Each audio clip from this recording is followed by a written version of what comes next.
नमस्ते। आज म हजुरहरुलाई नरिवलको लड्डु बनाएर देखाउने छु।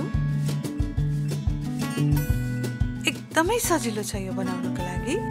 यसको लागि चाहिने सामानहरु मैले 150 ग्राम नरिवल लिएकी छु, 150 ग्राम कुराउनी बनाउने तरिका मैले पहिला पनि देखाइसकेकी छु। हजुरहरुले हेर्नु होला। 150 ग्राम चिनी, यसलाई चाहिँ ग्राइन्डर मिक्सरमा मसिनो पारेकी छु। थोरै दूध र थोरै सुकमेलको धुलो।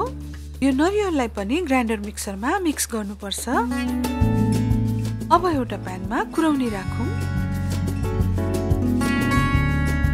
थोरै दूध र यसलाई मजाले मिक्स गरौं।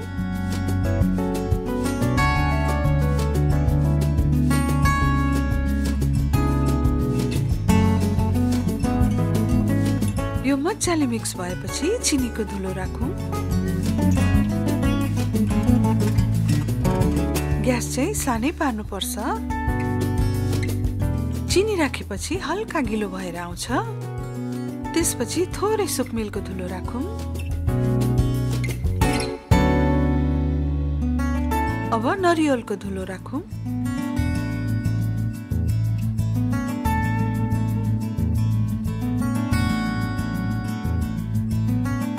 ग्यास बन्द गरेर एकछिन यसलाई मिक्स गरौं र सेलाउनको लागि त्यतिकै एकछिन छाडिदिम।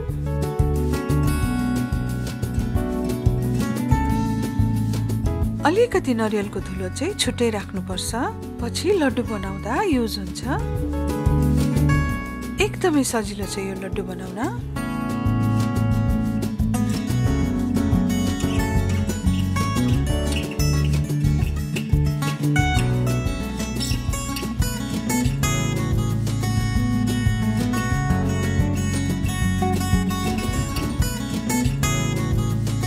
यसबाट मैले 9-10 वटा लड्डु बनाए।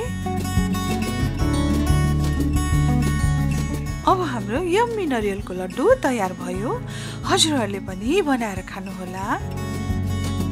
हजुरहरुलाई मेरो रेसिपी मन पर्यो भने लाइक बटन दाब्दिनु होला र रातो कलरको सब्स्क्राइब बटन पनि दाब्दिनु होला। Bye bye, have a nice time.